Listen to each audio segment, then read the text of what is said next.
Bonsoir, bonjour, bonsoir. Inversion ce soir, voilà, où je passe en direct plutôt d'abord sur ma page que sur la page de la boutique, euh, pour que la boutique puisse faire d'autres activités bientôt. Aujourd'hui, c'est le 23 avril. 23 avril, c'est la journée mondiale du livre et du droit d'auteur, et donc des auteurs. Et cela, c'est la journée mondiale pour l'UNESCO, et cela a été lancé surtout en mémoire des auteurs, des grands auteurs Cervantes et Shakespeare, et aussi Garcilaso de la Vega d'Ilanca, qui ont disparu le même jour, le 23 avril 1616. Donc voilà, il y a 404 ans, si je ne me trompe pas, déjà. Ça paraissait hier. Je vais vous lire d'abord un tout petit extrait de La Tempête. Et ensuite, plutôt que de lire un extrait de Cervantes, je vais lire un poème dédié à Cervantes et à Don Quichotte. Il s'agit de l'épilogue de La Tempête. Et avant l'épilogue, non, d'abord l'épilogue, en anglais. Donc c'est Prospero qui parle. Vous savez, c'est ce magicien qui, tout à coup, est dans la déprise par rapport à la construction qu'il avait faite. Et qui dit « Now my charms are all overthrown, and what strength I have is mine own, which is most faint, now 'tis true. I must be here confined by you, or sent to Naples, let me not, since I have my dukedom got, and pardon the deceiver dwell in this bare island by your spell, but release me from my bands with the help of your good hands. Gentle breath of yours my sails must fill, or else my project fails, which was to please.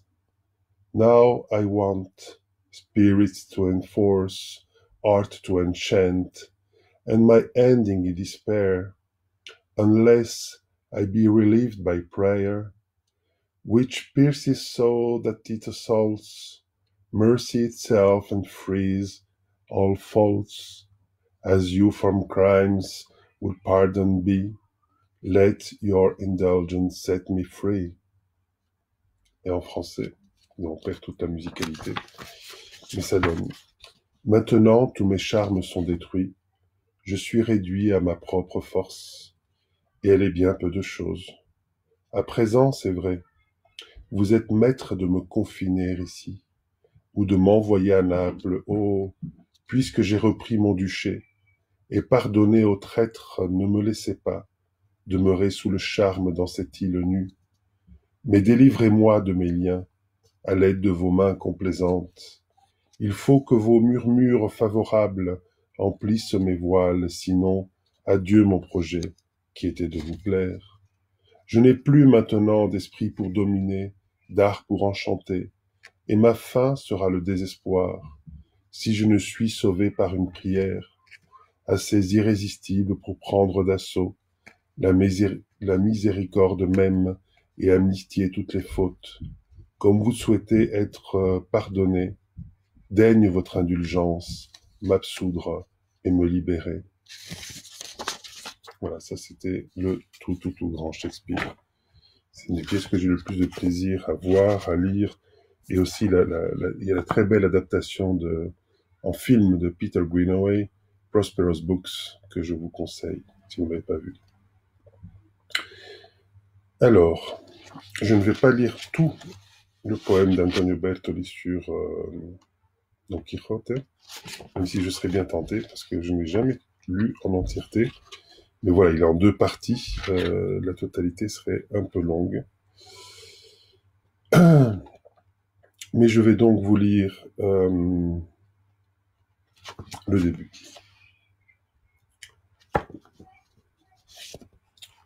Un peu d'italien d'abord, et puis je passe au français. Le titre est Don Miguel Quijotes de Cervantes Saavedra. À lire avec la main gauche derrière le dos, normalement.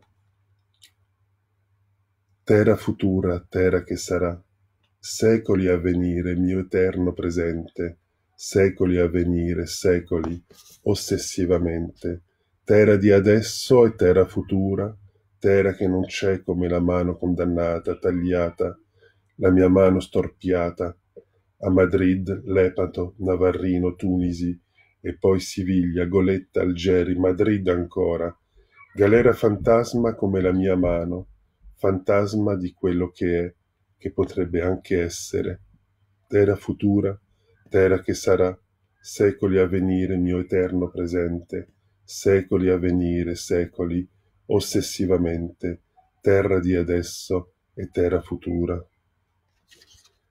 Terre future, terre qui sera, siècles à venir, mon éternel présent, siècles à venir, siècles, obsessionnellement, terre de maintenant et terre future, terre qui n'est pas comme la main condamnée, coupée, ma main estropiée, à Madrid, Lépante, Navarin, Tunis, et puis Séville, Goélette, Alger, Madrid encore, galère fantôme comme ma main, fantôme de ce qui est, qui pourrait être aussi. Terre future, terre qui sera, siècles à venir, mon éternel présent, siècles à venir, siècles, obsessionnellement, terre de maintenant et terre future. Moi, né dans cette époque, obsessionnellement, quand encore on hésite d'aller aux Amériques ou bien à Tunis, ou si c'est l'après-midi avancé à Alger, siècle incroyable, siècle intéressant, 1500, 1600, c'est moi qui raconte, je l'ai raconté. Le problème est celui de toujours. Le problème est toujours le même, un sacré problème. C'est moi qui le raconte, je l'ai raconté.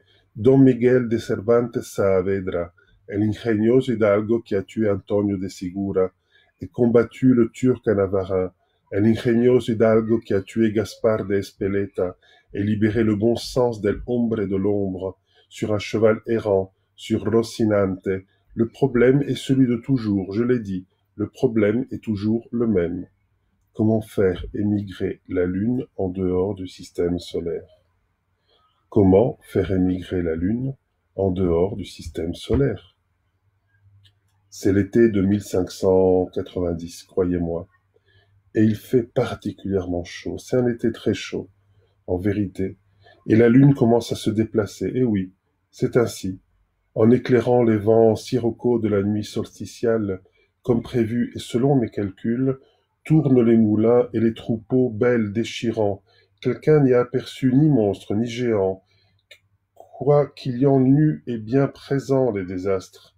Ah, siècle à venir, siècle infiniment lointain, siècle d'hommes de 40 ou 50 jours, menus comme de petits soldats, grands comme des échafaudages, siècle doué de sagesse convenable, d'hommes artificiels qui croient en Dieu naturellement, capables de voler dans le ciel sans tomber avec des avions et des fusées, de se déplacer sur la terre rapide comme la poussière, sans changer d'aspect au monde. En vérité, ni de sens, siècle à venir, vous voici, avec vos filles de l'an 2000, qui se moquent de nos tentatives maladroites et gracieuses de vie, pour laisser la terre, pour laisser le ciel, la main que je n'ai plus, je donnerai, pour un misérable baiser intelligent, s'il était de tête et de cœur. Les histoires d'armes blanches et chevaliers, l'imbécilité de l'expérience sociale, intéressent encore, mais pas plus que ça, au moins, mais moi, Miguel de Cervantes Saavedra, moi, Don Quijote de la Mancha, en l'an de grâce 1590 après Christ, je commence à révéler l'écho radioélectrique du Sagittaire, à une distance de 2,250 millions de kilomètres, et je ne sais pas quoi en faire, je ne sais pas quoi en faire, je ne sais pas quoi en faire. Alors dites-moi, siècles à venir, mon éternel présent, siècles qui seront, vous qui connaissez les profondeurs du moi, la psychanalyse, l'hygiène de l'homme, le système nerveux, les nébuleuses, vous qui êtes en communication avec l'esprit, qui voyagez dans les espaces interplanétaires, qui transplantez des organes, qui sondez les secrets de l'ADN, le mystère de la vie biologique, qui rencontrez l'atome et les molécules, et implantez microchips et lentilles. Dites-moi le système nerveux des nébuleuses, dites-moi la psychanalyse des organes, dites-moi la spiritualité de l'ADN, Dites-moi le microchip de l'esprit. Dites-moi la communication des lentilles. Parce que ce que je vous dis maintenant, et ce que je vous ai dit alors, en l'an de grâce 1605 après Christ, El Ingenio Hidalgo Don Quijote de la Mancha et son humble serviteur, auteur, Miguel de Cervantes Saavedra, disent et affirment maintenant comme alors à Madrid et ici, que ceci est la terre de la périphérie et du centre, que nous sommes toujours misérables et affamés, et nobles et resplendissants, que partout est prison et liberté, que ce qui est écrit n'est pas dit, que les professionnels sont une plaie, que le plus grand travail est d'embrouiller comme on le peut l'opaque, que rien n'arrive jamais de considérable, et pourtant tout, la misère et la guerre et la merveille de l'être, que tout est souvent très drôle et très triste, heureux et douloureux, qu'on se sent cloué à son temps et être immortel, que personne ne va jamais jusqu'au bout, et tous aussi, nous et vous aussi, nous aussi, que la libération et la révélation toujours et jamais émergent, même si au loin en ce voisin que nous sommes, que les religions sont l'opium des peuples autant que les chimères du sceau, que le pouvoir se reproduit à chaque intermittence du cœur, à chaque mauvais pas de l'intelligence, à chaque contrainte du sexe, que Lénine savait quoi faire, et Dada aussi, que les gouvernements servent seulement à condamner l'artiste qui nous habite, que l'opaque toujours et seul supporte des mains gantées, que tous nous possédons une main fantôme, que Dylan Thomas n'est pas mort, ni Rimbaud d'ailleurs, que Shakespeare est un autre de nos noms, que le théâtre d'Artaud est né dans l'étoile d'où nous tous provenons, que nous frémissons face aux militaires et au froid de l'âme, que nous pleurons en pensant à nous-mêmes et à ceux qui viendront. Contre larmes et mélancolie qui fait rire, nous voyons l'escalier immense des siècles sans le regarder. Vous tout en haut et nous ici en bas, rien d'autre que des hommes en quête, hommes qui s'envient, s'aiment, se haïssent et se plaignent, dans les siècles des siècles, dans le temps mythique de la vie. Nous vous envions donc et nous vous plaignons, autant que vous envierez et plaindrez toujours, pour la folie ingénieuse et pour le triste rire, pour la vie errante et la maîtrise fine, pour les lunes oxydées et les meurtres perpétrés, pour les femmes et les hommes réels et figurés, pour la main restée, la main coupée, pour la main fantôme, le sage auteur Miguel de Cervantes et son fils sec, maigre, fantasque, et avec la tête pleine des pensées les plus abracadabrantes qui puissent jamais sauter à l'esprit de quiconque, El Ingenio Hidalgo, chevalier errant, Don Quijote de la Mancha. Je vous souhaite une bonne soirée. À demain.